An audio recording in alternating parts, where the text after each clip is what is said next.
Welcome to Leader You by Black River Performance Management, where we believe work should fuel the human spirit, not drain it. In this leadership podcast, we will dive into the lived experiences of people flourishing in today's workplace and beyond. Join us to hear real-life examples of experiences from our own lives and from the leaders we know and trust. Thank you for joining us on the Leader You podcast. I'm your host, Angie Lion, and today I have two of my friend guests here on the podcast, and they're actually going to interview me. We just got done doing a hike up into the Grand Tetons this last weekend, and I feel so comfortable and at home and in such a good space when I'm around Tiff and Allie. It's one of the reasons I like to spend time with them. It's one of the reasons that we've partnered is because they're people that I really feel comfortable around, and I also feel very open and able to share my journey. And they've heard a lot of my journey. And I've kind of been somebody that keeps my past in the past. And it's not that I'm ashamed of it or anything. It's just not a story that I live by any longer, that I've evolved from it. But I think it's important that I go back and kind of share how I've transformed from the inside out. And I thought, to kind of warm myself up into it, I think it'd be better if I had two people that I feel comfortable with to ask me questions and have me pull it out, kind of like pulling teeth, until I feel like comfortable in sharing it and knowing it's stuff that happened to me or things that I did that maybe were cringy when I look back on them now, right? We all got it. Some cringe. And so really what today is about me sharing more about me and my story and how I've overcome or shifted mindsets, how I've navigated where I came from to where I am today, because I think that will actually highlight why I'm so focused on helping myself and other people develop from the inside out versus what our culture really shows, and that's more focused on external things. Titles, positions, names, brand names, clothing, what you wear, externally stuff. So today we're going to be talking about leadership from the inside out.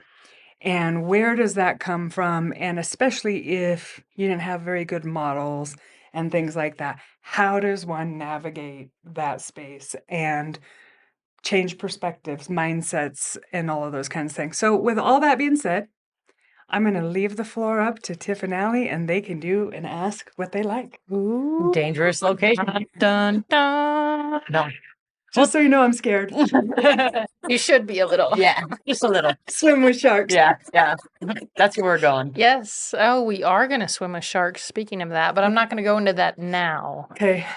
That'll be a later conversation. I love what you said, Angie, about how our culture so much will focus on the outside in. And sometimes when we overcome things in our past, it's like, man, that was a lot of effort. That was a lot of work, a lot of trauma. Yeah. I want to leave it there. Mhm. But part of our past shapes who we are today. And that's kind of the interesting thing when it comes to our identity. Yeah. One of the quotes I really, really enjoy that focuses on this is the results don't tell the story.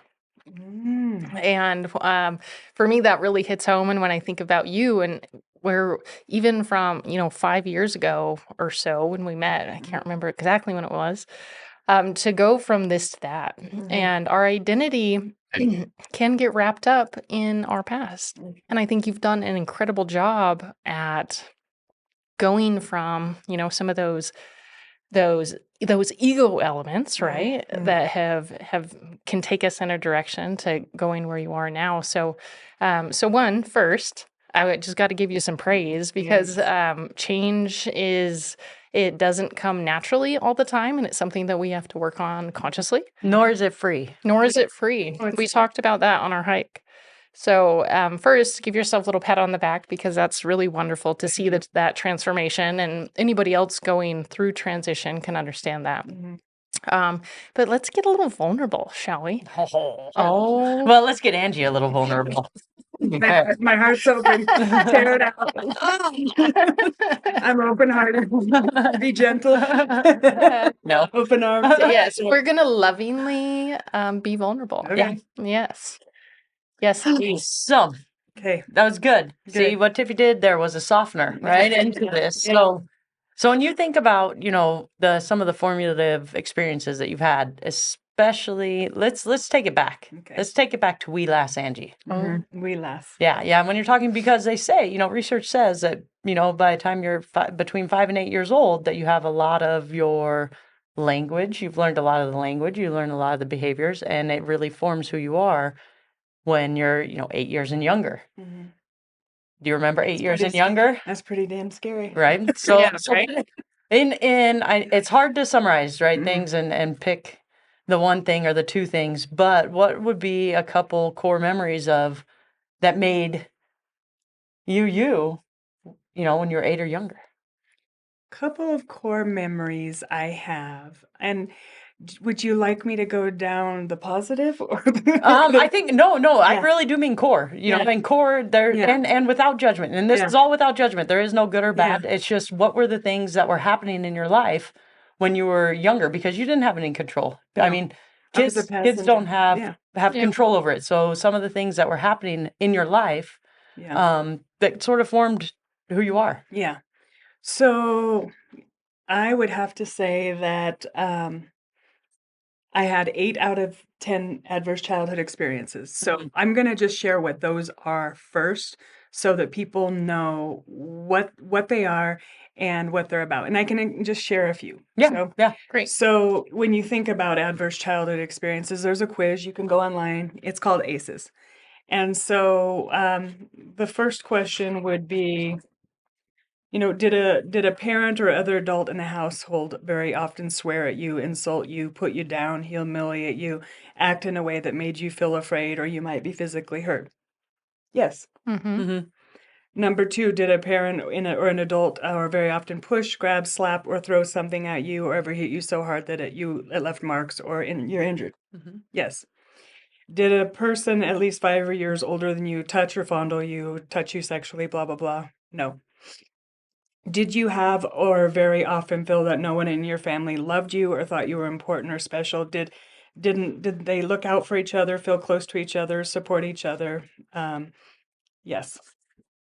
So we're getting down the list. Number Mhm. 5, did you very often feel that you didn't have enough to eat, had to wear dirty clothes, had no one to protect you, your parents were too drunk or too high to take care of you, or take you to the doctor if you needed it? Yes. Were your parents separated or divorced? Yes. Was your stepmother often grabbed, pushed, slapped, or had something thrown at her? Sometimes, very often, kicked, bitten, hit with a fist, blah, blah, blah. Go through the list. Threatened with a gun or knife? Yes. Hmm. Did you ever live with anyone who was a drinker, an alcoholic, or used street drugs? Yes. Was a member of your household depressed or mentally ill, or did the household member attempt suicide? Yes. Did a household member go to prison? No, but in my extended family, yes. Mhm. So I added up my answers, and I've known this for years. Since I learned about ACEs, I have 8 out of 10 adverse childhood experiences, which was all based in the formative years of my life. Mhm. So probably from, I'd say, trouble getting age, maybe 3 or 4 to like 15, 16. So those years, that was the environment. And so I guess that shaped a lot of the language, Mhm. my behaviors, my perspectives, my view of the world, my worldview. Mm-hmm. So if we think about that shaping, being a lens that I put on as to how I view the world, Mhm. and not being safe, not being enough, not belonging. Well, my mom was 16 when she had me. Mm. Whew, okay. Yeah, that's pretty young. Babies have babies. Yes. And Yeah. so what I quickly learned as soon as I was old enough was that I wasn't wanted. Mm. And that was really, and then I noted, then my dad had a new family and he was remarried by the time I could remember. So I know my mom and dad were together for a little brief bit, but I don't remember that. I remember, and I've heard stories about when my dad got with my stepmom and I would push her away. And then when he had my sisters, my half sisters, Michelle and Christy, I really thought like they had a family, and then I had my mom, and she was going through a lot of drug and alcohol and stuff like that. And then my dad had this family, like a new family, and I just didn't feel like I belonged. Hmm. And so that shaped a lot of my my younger childhood of not being enough, being kind of a dirty little secret, right? Like, you're not really wanted, you don't really belong here. And as I was young, I had an experience with my mom where she actually told me, I wish you weren't born. Mm. You ruined my life. How old do you think you were? I was old enough to, I was becoming a teenager because I remember it was kind of when I was on the verge of starting to talk back and Yeah, stuff like yeah. that, you know. Starting to get sassy. Yeah, starting, the anger was building up. And so It's hard for me to believe you were only sassy in your teens. well, no, it started earlier, but I also was smart and I knew that I needed to stay safe. Yeah. And my mom Right. wasn't somebody you Right. sensed. Totally. You know, and you needed to know when you did or when you didn't, when you had to be socially aware of when you could and when you couldn't. And I knew that what that time was. Yeah. Yeah. I mean, when you're talking about that, you're talking about, 11, 12 Yeah. year old as a young girl. You're going through a lot anyways at that time. You don't like yourself. And then you throw in that from somebody who you want to love you. Yeah. Like that's just an innate human response, is for that to be there. And so that's got to be rough to hear that. What do you think changed in you after that? I think that's how I started to view the world. Like, I think that was, like I resigned. I knew that there was a better life, and I knew that I didn't want to live a life like this. And I always knew there was possibility. And I could see the dumb things that were going on and thought, I'm never going to do this and whatever. And I turned into being the adult in the actual relationship. And so I grew up really fast. And you add in, by the time I was 12, my mom had another baby by someone else. And at that point, then my brother comes along and he doesn't have a dad. Well, the dad was supposed to hang out with us and he was going to, this is a whole other podcast. but what I'm saying is I have a family bush. Yeah, And it's not a family tree. Yeah. So It's a little spiky, I feel. it's spiky. It's got thorns. Very spiky. Yeah, maybe a thorn bush. Man, that's a good way to look at it. I'll get you a flow chart later.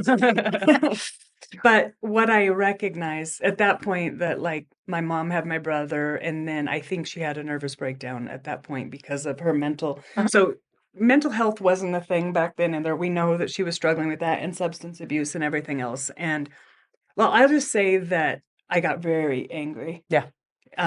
Yes, I want to talk about that for sure. That was my go-to emotion.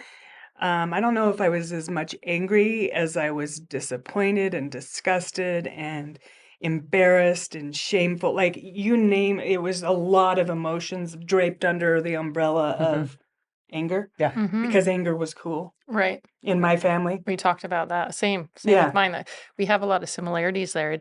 So to hear this, we've heard this story before. Yeah. We've connected on many levels. And what I'm hearing you say is you had from violence to substance abuse, mental health, all of these things happening at once. And now as an adult and looking back, it's easy to say how that can be a cocktail for resentment, for experiencing a variety of different emotions as a teenager, which I admire and honor because some of those situations can help us grow in a way to kind of develop who we are today. Not to say it was easy to go through any of that and to honor that and that little girl that was experiencing those things. And this. We've kind of chatted about this comically because if we were friends when we were younger, we probably would have gotten a fight.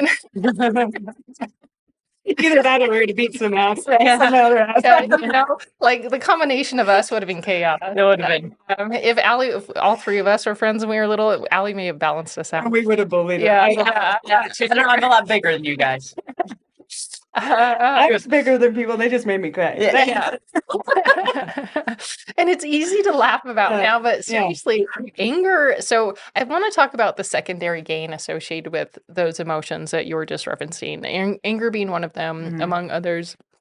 But in your younger years, in your formative years, when you go through those emotions, anger maybe, well, for you is something, and for me as well, growing up, it was something that to be proud of. It was something that if, this comes to mind for me, and I know we talked about this on our hike, is, well, if anybody messes with you, you hit him back. If this, don't you stand up for that. You show them who you are. Yeah. You're this. We don't stand up for that.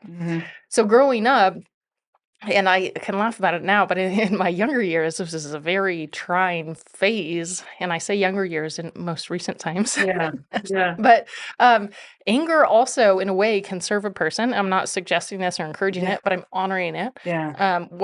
So anger in terms of secondary gain, and what I mean by that is anger as an emotion is really just covered up in fear, right? Yeah. So fear of this. You said shame, a number of other emotions. So ultimately, a scared little Angie, a scared little Tiffany, is projecting fear or projecting anger because of those fears. Yeah. And now I can recognize that in myself. And I call this my Hulk. Hulk is on a leash. But tell me about that. So Angie, you have transformed yourself from these childhood experiences were no joke, not a walk in the park. You grew up very quickly. But what can you say now about some of those emotions because you still, I'm sure, experience anger and some of these emotions. So what is the difference now with how you manage those emotions then to now? Thank you for joining us on the Leader U podcast, sponsored by Black River Performance Management. Leader U is an important part of Black River's initiative to bring high-quality leadership development and organizational performance improvement solutions.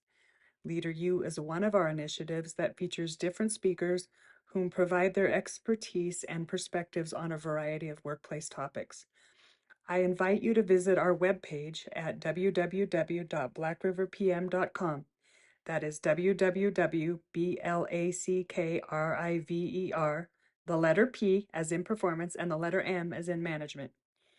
We offer a wide range of services from training to performance improvement, coaching, retreats, and group facilitation and strategic planning. Our focus is to assist people in better understanding how to lead effectively and impactfully through a variety of evidence-based tools and practices. Yeah. Good question. I want to say it's been a process. I never just transformed like a bonfire. It's all there. It's been a process over and over and over. But what it really came down to is looking at myself and recognizing, I was part of the problem. And no matter who I blamed, I did a lot of blaming other people early in life. I was a victim. And when you say early in life, time frame of that, so I was a victim until I was riding along in the passenger seat for the first 17, 18 years of my life. So I was victimized in that, but then after that, that's when I got to make choices, but I started blaming. Gotcha. So there was this whole phase of life that probably went to my mid-30s that I brought to work, that I brought to my relationships, that I brought to my friendships, that I brought the cringy side of Angie. Yeah. Right? Cringy Angie. Yeah. So I guess a lot of trial and error and becoming more self-aware and recognizing, being embarrassed or regretful of my behaviors. Yeah. Shameful of, Yeah. So resentment, embarrassment, shame, guilt, regret were emotions that I didn't like feeling a lot of, and I still did because I knew when I was out of integrity. Mm, Like I knew who I wanted to be and I wasn't being that. right. You could feel it. I could feel that I Yeah. wasn't living my best life and I was allowing other people to control me and not taking responsibility for my feelings, my Mhm. actions, my life. Mhm. And so I was a victim. I was still being a victim even though I wasn't being victimized. Yeah. Right. The mindset. The mindset. I still right? took that victim mindset to the rest of my life, Right. to my work, to my Mm-hmm. marriage, whatever, all the things.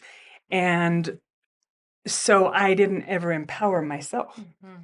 And so, but it took a long time of, you have enough fights in your relationship. You have some relationships fail, you get divorced, you pretty soon you all of a sudden go, you know what the common denominator is? Yeah. So- Wait a minute. There's something here. I'm starting to notice something. Everywhere I go, there I am. Yes. Why This is am I very true. in these situations all the Well, time? why me? Why me? And Right. when I started asking that, I'm like, what part do you play? And I'm going to tell you a moment, my little brother that I kind of helped raise, sometimes he can come up with some really good wisdom. And Yeah. he went through the AA stuff and I went through the Al-Anon. And one of the things he said to me, and this is when he was really active in AA, and he said to me, I was complaining a lot Mm. about my marriage and and how I felt about it and what I was, just nagging, Mm-hmm. and it was years. Mhm. And eventually he said to me, and this was a sliding door moment for me that just made me get some serious self-awareness, slap in the face type Mm-hmm. thing. He said, Angie, at some point, you're no longer a victim, you're a volunteer. Mm. Mm. Yeah. That's a That really hits home, doesn't that's a strong statement. Yeah. You know? What do you do? That was one of them that he said that because he loved me. Mhm. And he wasn't trying to put me down. He's basically saying, do something about it or shut up. Mhm. it? Yeah. But he was so eloquent He with was- his language. Yes, yeah. And that changed for me. That shifted that I had to take some responsibility for my life. And it was easy for me to blame other people. And I grew up, the language I learned, that's what other people did, was Mhm. just blame other Mhm. people and tear other people Yeah. down. Because the more you do that, then the less you have to focus on yourself. So if you just go, well, they and them, Mhm. and it just turns into a chaos triangle and there's so much drama. Yeah. And I just recognized that I was contributing. Doesn't mean that the marriage was like where it needed to be, but we weren't helping each other. Mm-hmm. Like, it doesn't mean that the things weren't happening. Yeah. It just your outlook on it and your perspective on it was victim. Yeah. Mm-hmm. You know, and essentially I think there's a lot of wisdom in the fact that you were volunteering at some point because you kept going back. Yeah. Even though it was happening. Mm-hmm. You knew it was happening. You knew you didn't like it because you were complaining about Yeah. it. But you kept going back. Yeah. Right? And that's Well, what I not think even that was. speaking up for myself. yeah. Maybe just not even bringing that to the Mhm. table or saying or letting things happen that looking back could have had conversations about, standing up for myself, advocating for myself, asking for what I need. But instead I just blame. Right. Yeah. So you blamed instead of set boundaries. Yeah, Right? basically. Right? Yeah. New Angie would set boundaries. Yeah, And be yeah. like, hey, this is this. I don't like this. If this continues, I'll just leave. Yeah. Right? Yeah. I assume that's where New Angie is. Yeah. And I don't assume, actually. I know that's where Yeah. New Angie is. That's True. That's not an assumption. That's a known thing. That's truth. Yeah. So you were going through, you had, relationships, and then you had relationships end and the evolution of that. So as you went through, we'll say your victim stage, Mhm. and you pull out, would you say that statement from your brother really was it the catalyst? Was it Were a sh- there, what was- were Yeah. What some of was the that moment? catalysts? Because I Yeah. think there's a lot of people that get stuck here. Mhm. And it varies. Some people get stuck here when they're teenagers and they're little shits. Mhm. Like some teenagers are little shits. Mhm. And then they grow out of it, Mhm. right? Some 20-year-olds, Mhm. not so cool. Yeah. Then they grow out of it. 30-year-olds, 40-year-olds. Some people never grow out of it. You Yeah. grew out of it. Yeah. What are some of the catalyst moments for that? So I think the one with my brother was huge, and I also think that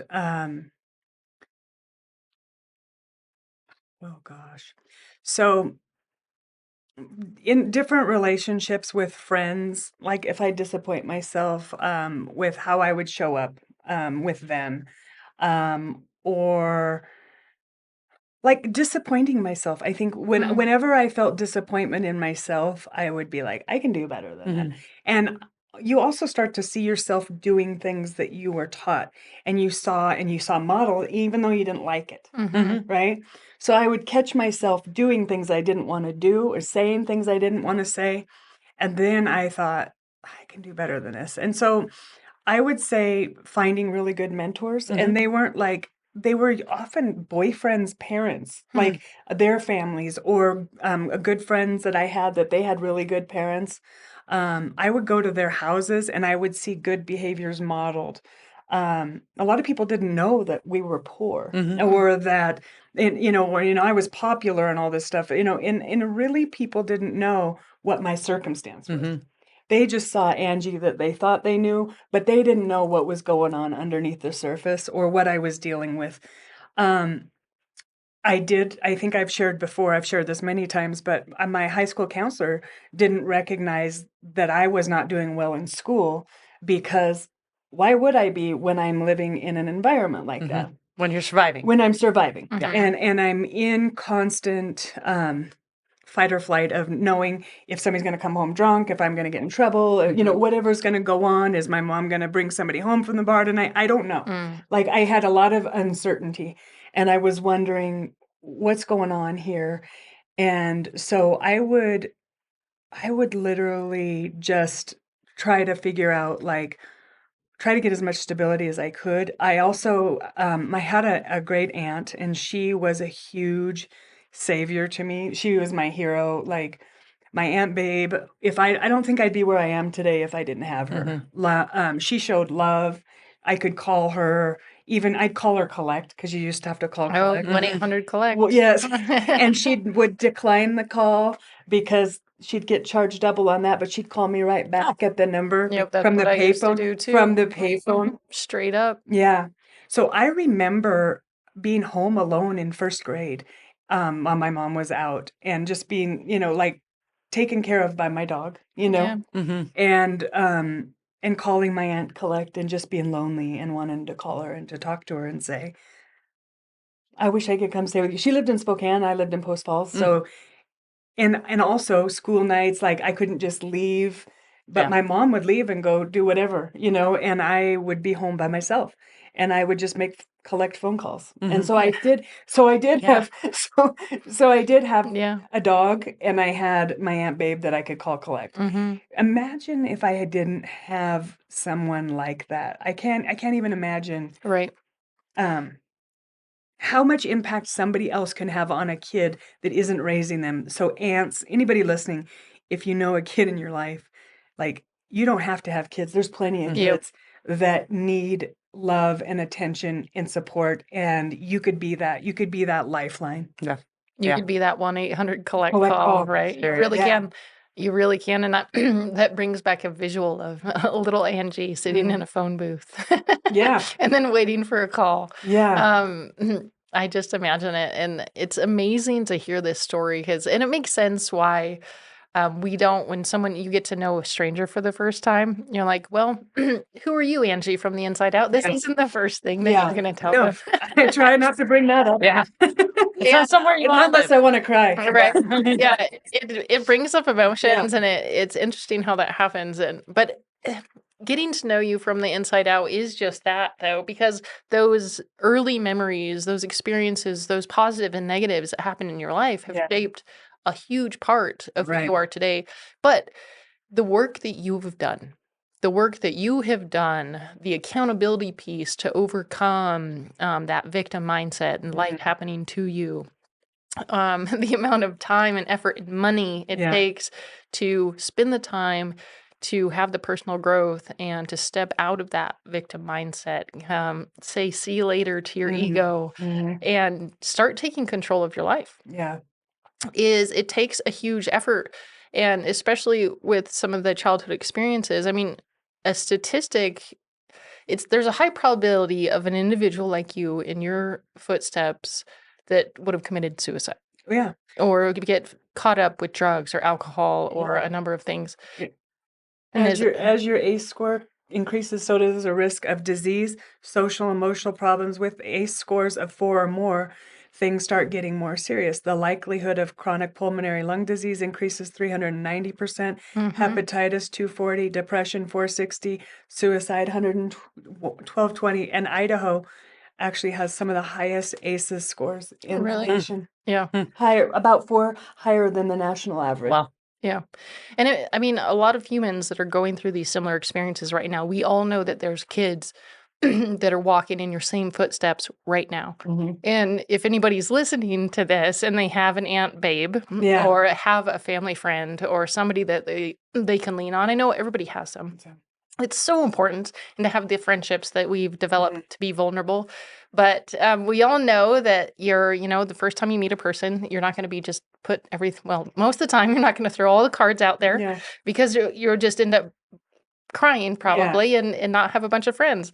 But it's the truth. It's the truth about our culture, unfortunately. But to have that mentor, that somebody you can rely on and trust, is a very big deal. And that is a huge stepping stone throughout your life. So we're only talking about right now your very early years, right? So from your childhood, you were married. You had 2 super cute kids. They're the best. They're super cute. They're great. And They're still cute. Inside and out. Yeah. Yeah. yeah, I've met them, so I can vouch. And you've done amazing things with your life, which is so incredible. But I want to honor the stories that you've told because it really sets a stage for who you are today. And again, the results don't tell the story, right? So all that wrapped up in one, nobody's going to know that that's what you experienced. Most people will look at you today and be like, Angie is a badass. She's a strong, independent woman. She's successful. She's beautiful. She goes and gets it. She takes life and she just rolls with it. Must have always been that way. Oh, yeah, it was easy. It was easy. She's lucky. Yeah, she's lucky. She's so lucky. She's smart. She has never done. She doesn't know what I'm going through. But of course, there's always more to this story. And I like to honor that because it really has set you up to be who you are today. And there's still so much more that you're developing and becoming. So within that, I know there's a lot to cover in early Angie, but I really want to hear how today some of the things, like we've studied DISC, emotional intelligence, and driving forces quite heavily and had a lot of humbling moments. But I want to honor that and hear a little bit in your later years and more recently how those things have enabled you to now be that mentor, be that coach. I know I've learned from you a great deal, and so is Allie. I think that's why we connect so well. We push each other in different ways. But in more recent times, what can you say about some of these things that have enabled you to, well, maybe mentor that person that thought you were just a pretty face with a badass attitude? So what are some of those other things more recently that have set you up for success that you can honor? Say, hello, past you're there. But that's not, when somebody asks you who your story, like, that's not your story. That's not what I hear today. That's something that happened. That's something that happened. It's not who I am. Right. And that's where I know that I'm over the trauma. And I'm a full believer in post-traumatic growth. Everybody talks about PTSD. Well, what about post-traumatic growth? Yep. I can tell you, and we can get into another story and we'll go later in life, but I can tell you that a lot of those things that happened early on springboarded me for opportunities because I had support. A couple of key friends, a couple of key parents, and my Aunt Babe, and parents who loved me. Let's just be honest; they were doing the best they could at the time. Yeah, at the time. And generational trauma is a thing. And while I was angry at that time and acting out and rebelling and doing all things that kids do when they're pissed off at their parents, so I was doing those things. But what I can say is that I think one of the next turning phases of my life was 2003. I went back to school. Well, I had graduated from NIC, so I had been going to NIC, North Idaho College, for a while, had my associate's degree. And then I just actually picked up and moved away. I loaded my car I want to say I was probably 18 years. No, I was probably 19 because I'd been going to NIC maybe 19 and a half. And I loaded up my Z24 Chevy Cavalier Heyo. Yeah. and moved to Boise. Mhm. And it was a really difficult time because I had a really good boyfriend and a really good family that I really loved. Mhm. And he was incredible. And I knew that leaving there, he was not going to leave his family. And that was probably going to be where I'd have to stay. And I just had a different calling. Mhm. And I needed to escape the area that had brought me so much trauma and get away from that family environment. Even though there was a lot of people in my family that loved me and support me, I just knew there was more out there and I needed to go explore it. Yeah. You needed to change your I environment. needed to change my environment and change my habits and Yeah. whatnot and just see. Yeah. And I can always come back. I know what everybody Right. will be doing. Mhm. Yeah. Like it's not going to be a Yeah. big secret. Yeah. Well, you have a very, like, you're very travel oriented. Yeah. You have an adventurous spirit. Yes. So, kind of giving into that, it had to have been a stepping stone for you to just start exploring, Yeah. discovering other avenues, going in these other directions, and kind of been embracing the unknown. Oh man, did I discover? Did I discover? I turned over every rock Yeah. and did some dumb, cringy things during those times, right? Don't we all? Yeah. Well, I mean, especially I think considering I didn't end up in jail, I should have possibly, Yeah. you know, Yeah. um and I look back at those things and I have regrets, wished I didn't. But as I look back, I also have compassion for myself and recognize most people that were raised in that kind of environment, that kind of language, that kind of habitat or, nurture, right? Mhm. I have the nature part, but that nurturing of that kind of environment, like, of course I did those things. Right. Mhm. Self-discovery. Yeah. I think you did an incredible job at self-discovery, and you can recognize that from your resume. Yeah.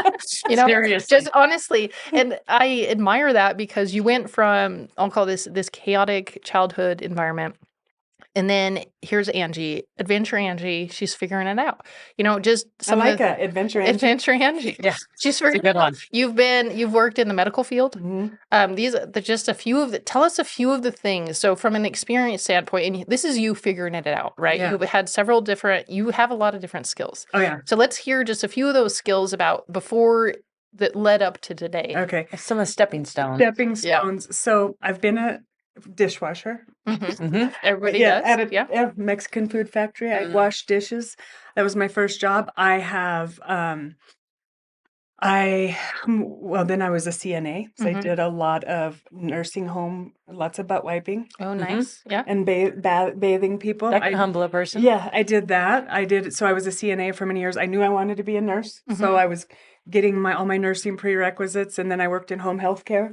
So I took care of a lot of elderly people and then handicapped kids too. So I had this one family I worked with had 13 handicapped kids. So there was a variety of different handicaps and things. So I worked with them through high school. I seemed to like them a little bit more than I liked working in the nursing home. Yeah. It was just more of a fun and a home environment. Yeah. So I did that. Then I worked at a clothing store because I had to buy all my own clothes. Yeah, So yeah. so I started working at a place called Mariposa. I don't know if Oh, you I remember. remember Mariposa. Oh, Me. yeah. It's because Allie didn't Allie hang out in the didn't mall. hang out. Not my scene. I worked in the mall too. Yeah. Yeah, so I worked at a short store like that. And then when I found my job to go to Boise, I went down to Boise and visited a friend. And now actually she was my roommate. She was going to be my roommate and she was the sister of the boyfriend that I left, and so we were going to try to do the long distance relationship thing for a while and whatnot. Yeah. You know how that works. And so anyway, I went down to visit her and I went to St. Luke's in Boise and I looked at the job board because they used to print them out, Yep. and they'd be posted, this is the job. So you'd go down there and look and be like, oh, that's a job I'm going to apply for. So they had a job called a telemetry clerk. And so this was on the open heart floor at St. Luke's, and it was the old 3 West, and that's where I got a job. And they trained me how to read heart rhythms and understand, what the rhythm looks like and if they're going into some kind of irregular heartbeat. And so that became my job. And I worked at St. Luke's downtown, and I enrolled in Boise State, and I started to go to school at BSU for nursing. Mhm. I didn't get into NIC's nursing program, and then I didn't get into Boise State's the first year I applied. So I just kept working at St. Luke's. And then the next year I applied for respiratory therapy and surgical technology, and I got into both. Nice. And so then I had to decide, what Yeah. am I going to do? Do I want to be in surgery, or do I want to suck snot? Yeah. Yeah. Yeah. Got to make a choice. So I was like, I'm not Yeah. really big on loogies, and I Yeah. can deal with blood and heart and Yeah. bones and stuff. So, and I was fascinated by the human body, and I Yeah. wanted to learn so much about it. Yeah. And I had done really well for the first time, because my high school counselor told me I wasn't smart enough to go to college Oh, and that I should go to beauty school. Mm. So funny, not funny. I know. Yeah. Well, it was a compliment in one way because you're Yeah. pretty, right? She's like, yeah. Oh my God, I'm not just a pretty face. Yeah.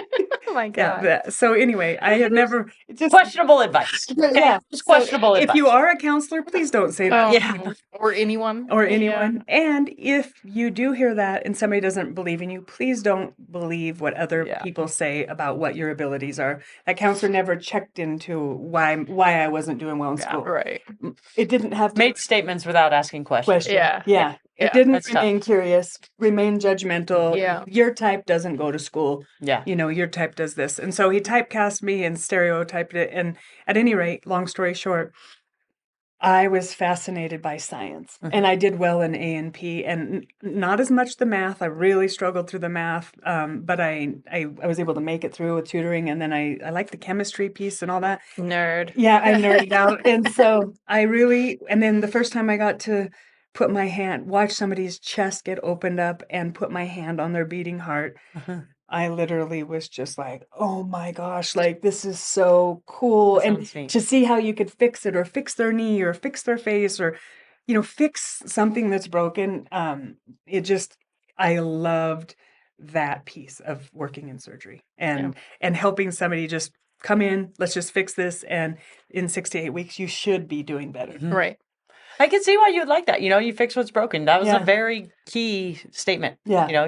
You could fix what's broken physically. In one spot, Yeah. and not look at the whole thing. Yeah. Yeah. I can look at this elbow, Yeah. and we can look at it through this, and we can compartmentalize, and that's the piece. Like, I know there's a human under there, but we're working on their heart, or Yeah. we're working on their knee, or we're Mhm. working on their boob, or Mhm. whatever Yeah. it is we're Yeah. working on. Mm-hmm. This is the thing we're working on, and we just do the job. Yeah. And we do it. Let's do the tasks. Yeah. Yeah. Yeah. I wonder if that started to simplify the human experience to you in a way where, you went from this big shotgun negative environment to being able to go then start fixing little things. I wonder if that was one of the things where you're like, hey, I wonder if it, was a little niggle in your mind for Yeah, some what else? confidence. I'm Yeah. sure you developed all sorts of confidence as a result of some of that, I right? had Well, I to. remember you've told very compelling stories about how in these environments with doctors especially, and how the language that doctors would use and the communication and how you approach a different person. And I know you've used this in a lot of your training, and especially of DISC and emotional intelligence, which is kind of fascinating to bring it all full circle. And I didn't know all of that when I worked in surgery, and I naively thought that as soon as I went to college and I had a professional degree, like I'm a surgical technologist now, Mhm. I'm going to work with nurses, anesthesiologists, operating surgeons, and we're going to have an effective team, and everybody's going to come and they're going to play well in the sandbox, and Mhm. everybody is going to do their part and do their best, and they're not going to act immature or do these, Yeah, Right. yeah. or, Like these advanced degrees, which Yeah. surely were advanced in our communication Right. as well. Yeah. and how we treat people. Eeks. Yeah. Yeah, that Which was a is mistake. so far from the truth. Oh my God. Yeah, degrees don't No, really no. give you morals. They They just don't. give you pieces of paper. And what I learned is, well, what I loved watching, I started to become really fascinated with people's behaviors. And I started to see how a team would function with a real high functioning surgeon. like that, not just high functioning, like as is in their skills, but as a leader of the team. And I would start to go, man, people will bend over backwards for that guy. I will, like, and I don't want to make a mistake, or that lady, whatever. Like, I want to please that person and do the best I can. And then there's others that you don't ever want the patient to suffer, but you don't care if he has to wait Yeah, for yeah. a little bit. If he has to work a little harder. Because Yeah. you can start to see like how he treats his team or she treats their team. There's a lot of passive aggressive lateral violence and shit rolls downhill. Yeah. And so when they do that, then it comes down to the nurses generally, and then the nurses, it rolls down to the surgical tech, and the Yeah. anesthesiologist, it's all interesting how it all plays. But when it works and the team is working well, it is like a dance or a symphony that Yeah. works well, and the patient gets the best outcomes. So I like to watch that. Yeah. Uh, Well, the behavior, and you touched on leadership too, which Yeah. is so important. That seems like that experience you had seems like your confidence went through the roof. You found something you were passionate about. And I'm sure there was a number of these moments along the way, but this is one that really sticks out to me because of the experience and what you were doing. And not being a doctor, but coming from these perspectives with this background and trauma, and you're recognizing it in real time. And it's not like these doctors it's not like they're working on a house or putting a hole in like some sheetrock, It's a right? life. This is a human. Yeah. With the human on the table, and you're barking about something over there.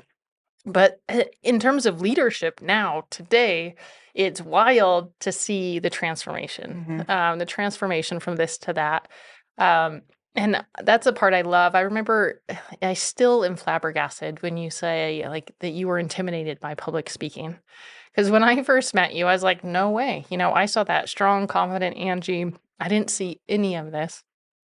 And it kind of goes back to, well, the results don't tell the story, the inside out. I mean, putting on those things on the table, but leadership had to have taken off in a large way in some of those moments, in those years when you were working at St. Luke's.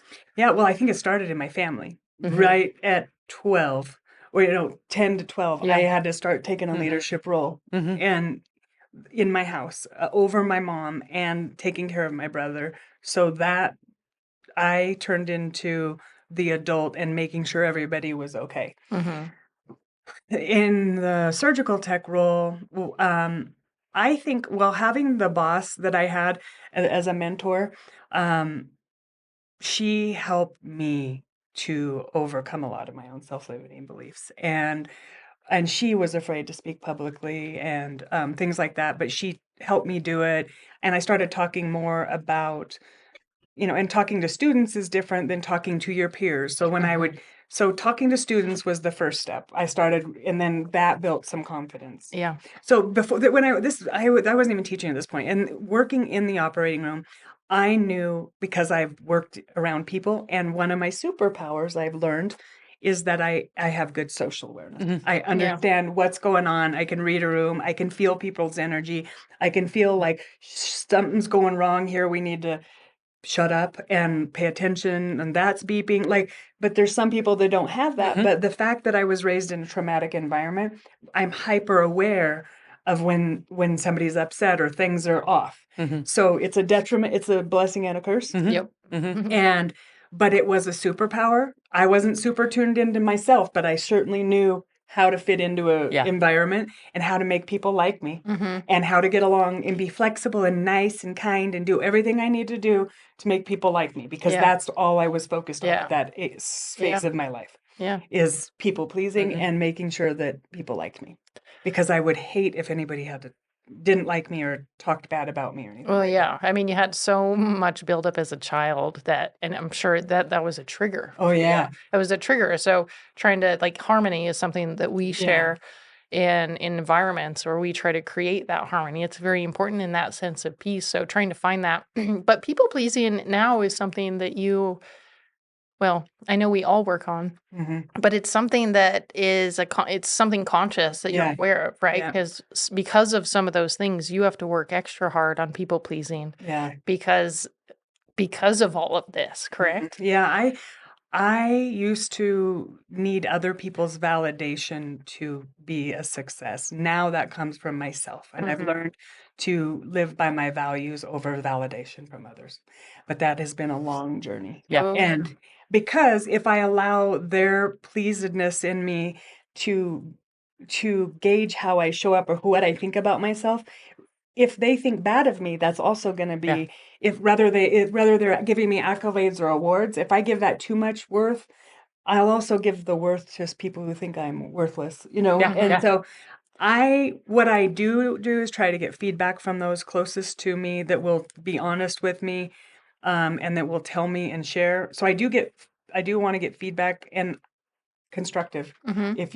If it's Yeah. just like, I don't want my worst critics Right. feedback because they're not Yeah. loving. They're not Yeah. living. You got to have some Yeah. love in there. Yeah. Well, I Yeah. think it also lets you filter the Yeah. feedback as well. You Yeah. know, like all feedback is fine. It's welcome. It's Mm. what you do with it that really matters. Yeah. With Yeah. it, you know, if it's feedback that could be relevant to that person in that situation, but it doesn't help you grow, it seems like you release it. You're Yeah. like, okay, well, that was a conversation I had, but I don't need to adopt it. Yeah. Mhm. Or, you know, other feedback could be constructive and you seem to adopt that and you Mhm. grow and you still are, I assume you're still learning. Yeah. I assume. We all. The more I learn, the more If you feedback send me goes one on. more podcast to listen to, I'll tell you about how much she's still learning.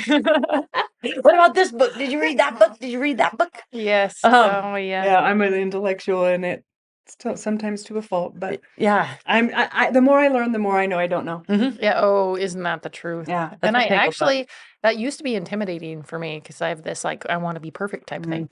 But now it's like, I'm fine not knowing. That's actually part of the party, right? That Mhm. now it's joy. I'm like, I don't know. Mhm. Let's figure it out. Or where are you going? I don't know. It's great. Yeah. Yeah. So some of your leadership skills are very admirable. Thank you. And I like to dive into this a little bit more because so many people look at you as a leader, including us. You've definitely stepped into yourself as a leader, from podcasting with your company, mentoring, coaching, you're doing keynotes, you're doing all these different things. You're helping so many people. And the story that you've told up to now, which is really a very small piece of the Yeah. whole, right? Yeah. We could be here for a very I long know. I'm 51, so I think we covered up to 18. Yeah. I think we dabbled the 20s a little, the 30s maybe. Yeah. Yeah, but it's those things that shape us into who we are, and we have a choice. Mhm. We always have a choice, and that's something we can forget. I know we talked about the book The Choice. Is it The Choice? I just downloaded it, gonna listen to it, but it kind of brings it full circle is that at the end of the day, all of these things happen. You can honor what happened in the past and recognize who you are today. And there's always still more work to do, but there's always a choice. And how does that play into how your decision making today and leadership and how you go about what you do? That's a good question. A lot. First of all, The Choice is probably one of the best books I've ever read. So it's on our list of read. So I would say if you're struggling in this area, or you want to change your life, or you want to transform, or you're going through a transition, or you just want to change your mindset, listen to it, because just even her voice and her accent and her story, you'll need to. It's probably going to be every year for me Yeah. listening to it. So we always, and the gal who wrote it is in a concentration camp in Auschwitz. And so she talks about no matter what we're facing, whether it's loss, whether it's imprisonment, whether it's, relationship, whatever, we always have a choice in how we respond and what we think about it, and knowing that we do have a choice. I think early on, when you're in victim mindset, you think everything is happening to you. Yeah. And you are just being blown around by the wind and life circumstances, and you don't empower yourself with choices that you see everything in black and white, this or that, yes or no, good or bad, black or white. And the truth is that life is very expansive, and there is a lot of gray areas. It's on a spectrum, right? And so there are a lot of choices that you've probably never thought of. And getting around people who see more expansively, or will ask you questions, or will challenge your perspective, or will ask you if you've thought about this, or what if you looked at it from this angle. And I think about being a photographer, because that's something I've done in my life too. Add that up. Yeah, I was gonna say it was one of the skills we didn't get into. Yeah. But perspective taking. Mhm. Like I can zoom way in and I can get really, really, really macro, and I can zoom way out. And I can stand up and take the picture. You know what it looks like when you take a picture from yourself looking down, like this. Like, I don't want a picture of myself like that. Yes. Right? Why not? But some people look at life that way. Yeah. Yeah, And they absolutely. look at themselves like this. And that's how they view And that's themselves. how they view and that's themselves. it. And yeah. that's it. Yeah. That's It's one sad. perspective. Yeah. So take a picture of yourself No. Yeah. and then think, is that how I see myself? Yeah. Because literally, if I come over and take a photo, I could really make you look good. Yeah. Because it just depending on what's going on and what lenses shaped it. Yeah. So asking other people to take perspectives for you and being open to feedback, open arms, open heart. There are people that actually do want you to succeed. Yes. And that took a while to learn Yeah. too, when you come from an environment where people are trying to Tear you down. when you're getting out of it, they just want to pull you down and be like, oh, who do you think you are? Yeah. Yeah. They want you to come back to average, right? Yeah. Where they are. Yeah. Everybody wants to hang out on average. That's where the bell curve's the It's where biggest. it's comfortable. You know, yeah. it's cozy being average. Come back to average. You know, Yeah. come I'm not average average. with me. I don't want to be average Angie. I'm not. I No. don't want to Average be Angie. Yeah, I don't know. Average Angie. I want to be adventure Angie. Yeah. Authentic Angie. Yeah. awesome, Angie. awesome Angie. I do not want to be average Angie. No, no. Above average Angie. Yeah. Ooh, there you That'll go. work. That There you works. go. Yeah. Not that I'm better. No, Better than what I used to be. Yeah. Not better than You're any not better. comparing I'm not yourself to comparing- others. No. Right. Better than I was and better than I will be. I can tell you right now, if you listen to my beginning podcasts, I sucked. And if you listen to my, and they're getting better. They are. And They are. if you listen to my first keynote that I gave it for Businesswomen of Pocatello 5 years or 6 years Yeah. ago, I sucked. It was probably a little rough. It was But you first know one. what? But I did it. Yeah. Mhm. And you can't get better if you don't practice anything. Yeah. Mhm. Yeah. So what do you think is the key to getting better? Practice. Time Yeah. on the court. Trying. Try showing Yeah. up. Showing up. Dressing, Mhm. dress up, show up. No, get up, dress up, show up. Yeah. Like you got to do those 3 things, and you got to be willing to say yes to things that make you uncomfortable. And I know people are being like, she told me if it's not a hell yes, it's a no. Well, let me just tell you what I Let's mean. clarify There's the some context. things. Okay. Because I know you've probably heard me say if Yeah. it's not a hell yes, it's a no. That is when it comes down to people pleasing. If it comes down to people pleasing and you're doing something that you don't want to do, but you're doing it anyway because you feel guilty or you think they're not going to like you, that is when you ask yourself, Yeah. is this a hell And yes? give yourself some criteria for Yeah. change. Yeah. Otherwise, you'll just fall back into the old rhythm. Yeah. Yeah. So that's when somebody asks me to be on their board or to speak at this event or to do this or to do that, that's when I ask myself, do I really want to do it or am I doing it for them? That's when I say, Does it line up with your values? yeah, And or where right you now, want to go? right now. Yeah, Even if it does, I get asked a lot to do a lot Yeah. of those things. So maybe not right now. I need to finish this thing. And when I get back from that, I'll see if I can help you Yep, then. yep. That's, Yeah. so not right now. But circle back with me in 3 months, and that could be then it's not like it's a hell no. It's just not a right now. Yeah. Right. Yeah. Well, but when we go back to what were we talking about? Average ends and the And the I got to replay it. replay. Okay.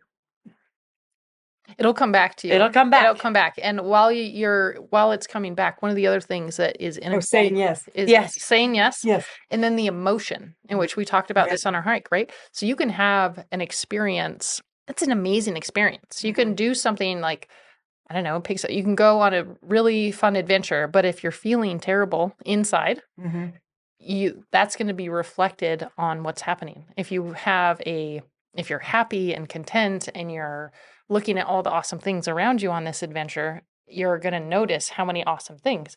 But the emotion attached to what you're doing also now, like in your past, you had this mindset, victimhood, anger, all these other very high energy emotions. But now the way that you present yourself, which is so much different, is you present yourself with love and compassion and passion and all those fun things you're authentic.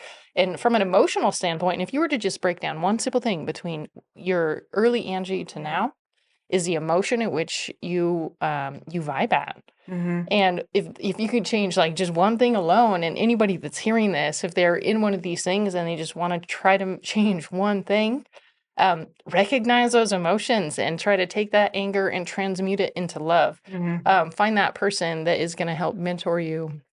And that is a huge transitional bit to going from this to that. Mm-hmm. And Your choices. Your vibe. We were talking about choices, Choices. and that's a choice you make. The choice. It was the choice to say yes. So saying yes to something that will push you and will take you out of your comfort zone. So, for example, this week, these two who Yes. I swear. We have good ideas. they have good ideas. Yeah, they do.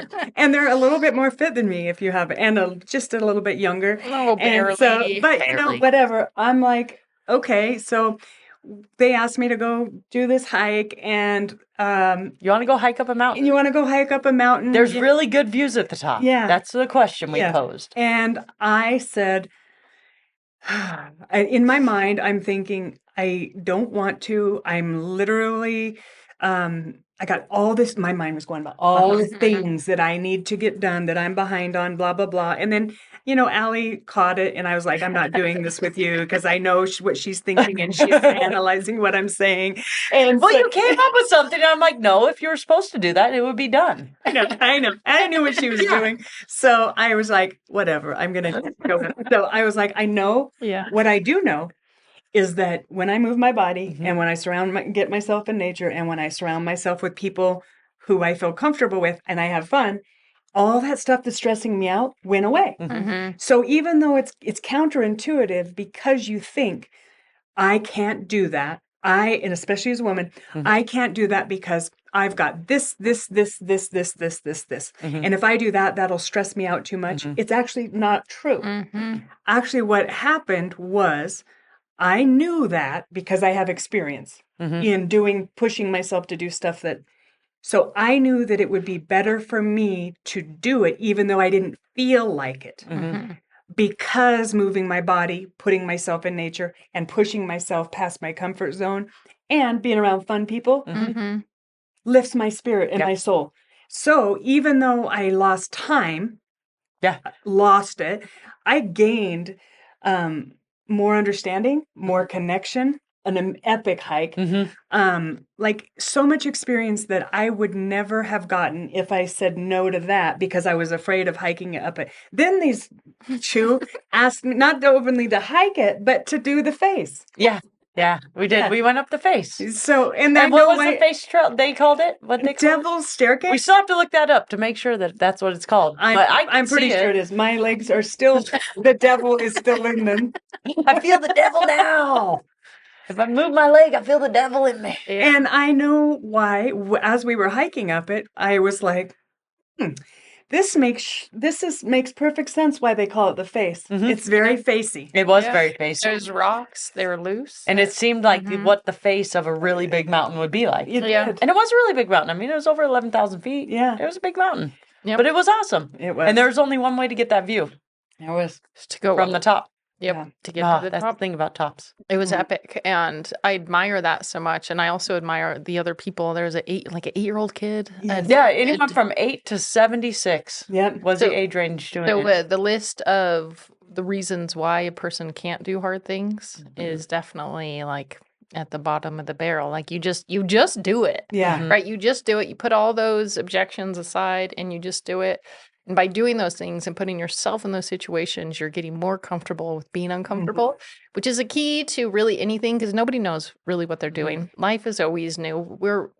We try to have control within reason, right? Yeah. Or at least guide ourselves where we want to go. But the trick is nobody really has control. But we do have a choice. And I think you've done really well at transforming your life from being a statistic on paper to transforming yourself into this straight up badass, taking life, experience life to its fullest. You've made so many incredible friendships. I know ours is wonderful. You have wonderful kids. Rob, your husband, he's also a badass. Peachy. I mean, he's okay. Pretty good. We'll keep him around. And he is part of my success now. I really have a supportive partner that Yep. wants to see me thrive and That matters. isn't afraid for me to shine. Yeah. And Yeah. I don't have to wear a lampshade, Yeah. you know, and that is I don't think there's one big enough. I'm sure Rob would agree. True. I've worn a lampshade. I wore a Yeah. lampshade for a long time But because now there's not one big enough. No. That was in the past. Yeah, that was They in the don't make them past. like that. Yeah. So, okay, so we've talked about a lot of different things, but I do have one more question for Okay. you. So, you know, you had your mom, you know, she's I'm not judging here Yeah. in any of this synopsis Me that I'm either. about to throw down. Your mom was making kind of questionable decisions based on the fact she had a little baby girl at home. There's different people in and out of your life doing questionable activities, things that wouldn't lead you to where you are now. Yeah. We'll say Definitely that. not modeling good No, not role models. modeling. Yeah. But with all that being said, and even young Angie, you know, cringy Angie, you know, making questionable decisions then, you know, as you were. Yeah. Do you think that people are doing their best, doing the best they could? I do.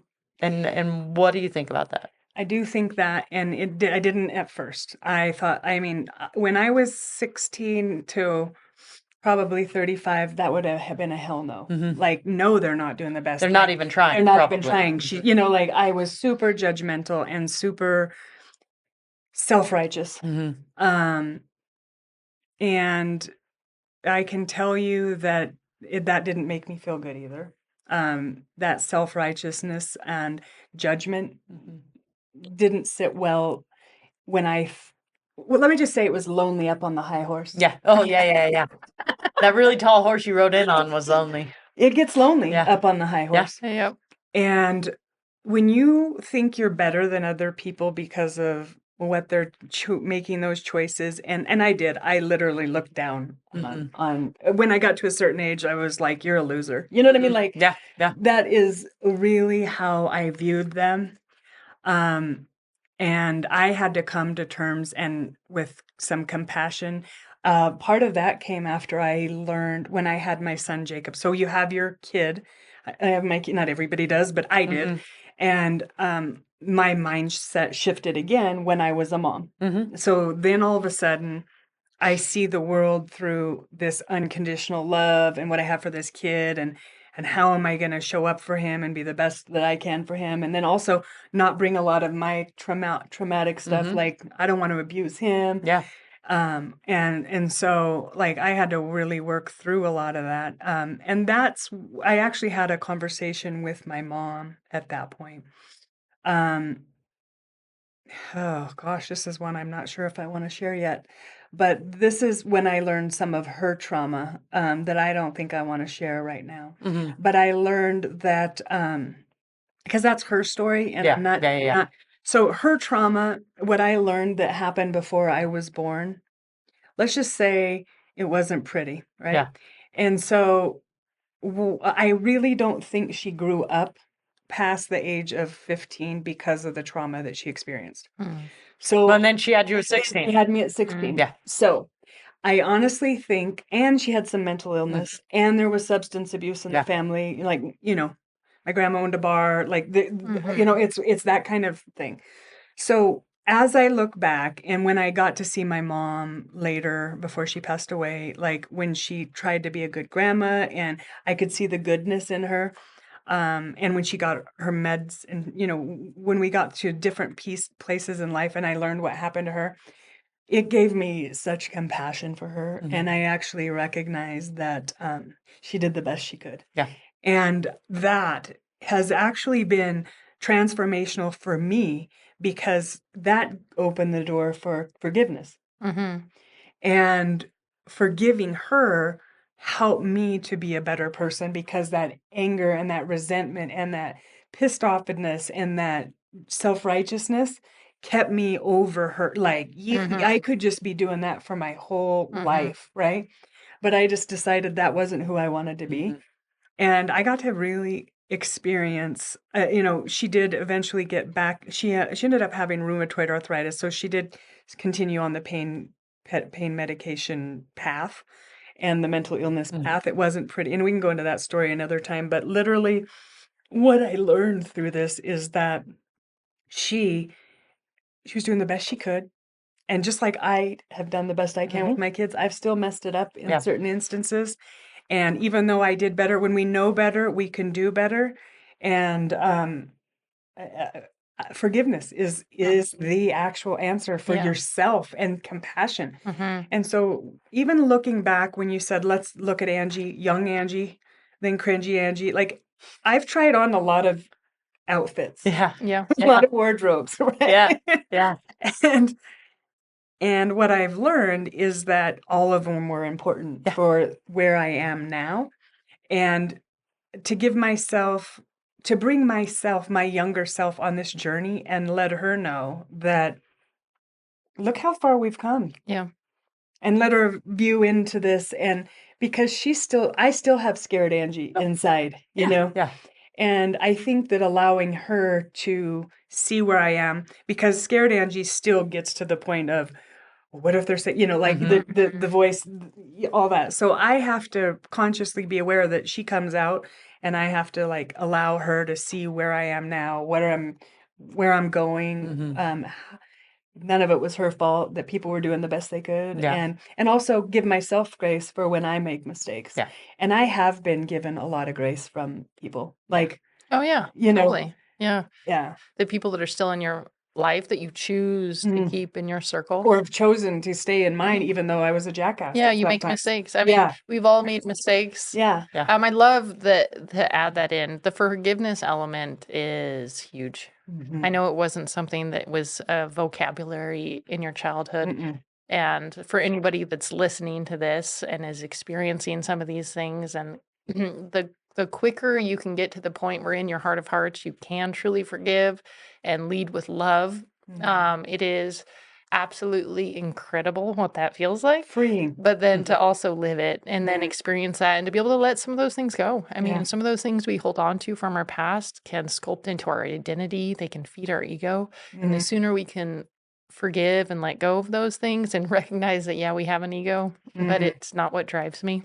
Yeah. It's not what drives you, is huge. And I think you've done an incredible job at taking that consciously and rolling with it and continuing, because this is a continuous process, right? Mhm. You're now Angie, you're adventure Angie. Mhm.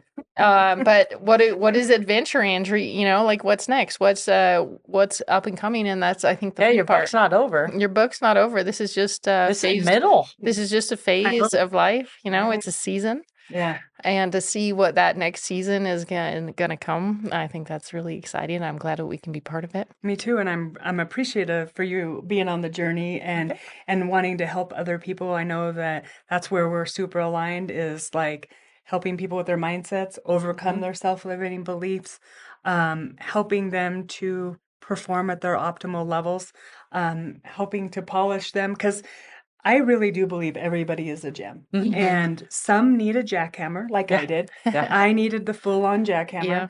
And some people just need a gentle love and a rub, because they came from a little bit better environment, and they just need a little bit of skill building. Yeah. I needed a lot of self-awareness. I needed a team. I needed a crew. Yeah. I was high maintenance, but There's there a was lot of people.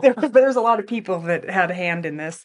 So I think the one lie that I would say is that we tell ourselves is that we don't need anybody. Yeah. Yeah. I think that's one lie that I would tell you, that is to not believe. That's not a truth. I could have never arrived here alone. Of course I did the work. Yeah, I had yeah. to do the work myself, but there were people, and still are people, that are showing up for me and throwing me a life raft when I need it, or helping me, or giving me a tool, or or Asking giving a me question. feedback, or giving me Yeah. feedback, or whatever. So I think that is key, is just surrounding yourself with people that would probably help you if you asked. And Yeah. then the next step is getting over your ego to ask for To help. actually ask.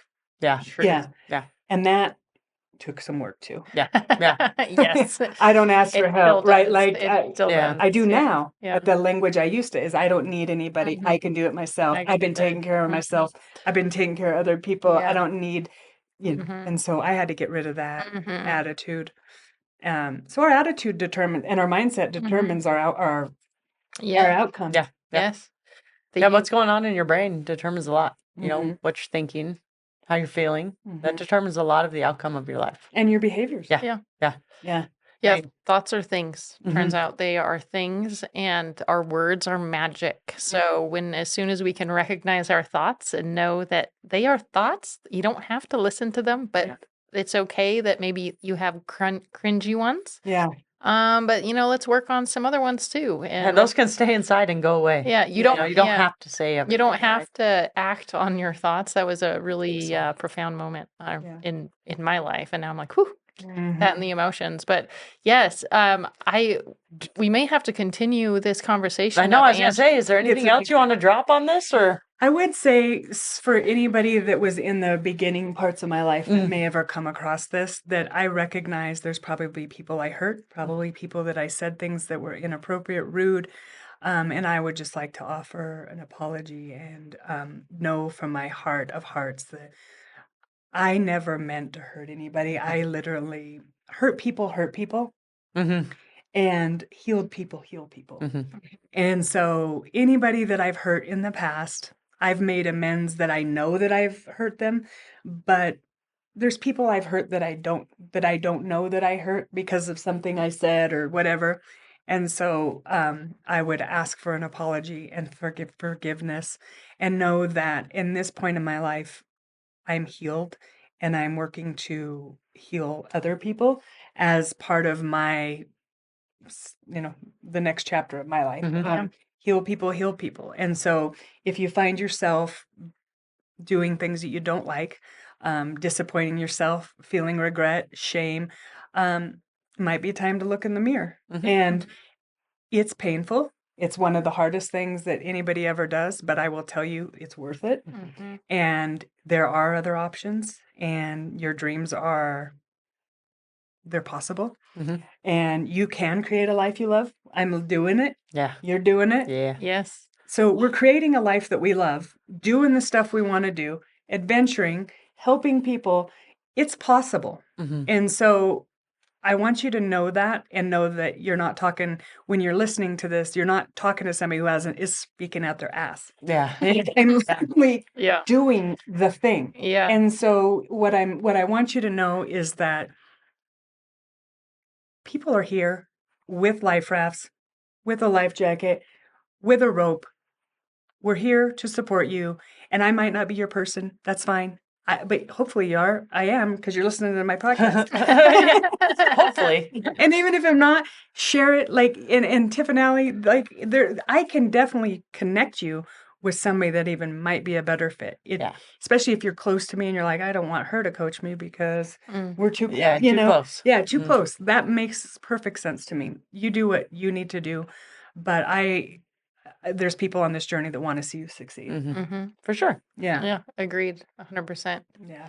Well, this has been very fun. Thank you. Thank you Me so too. much, Angie. Thank you. Getting to know Angie from the inside out and the Yeah. leadership tidbits to go with it. Yeah.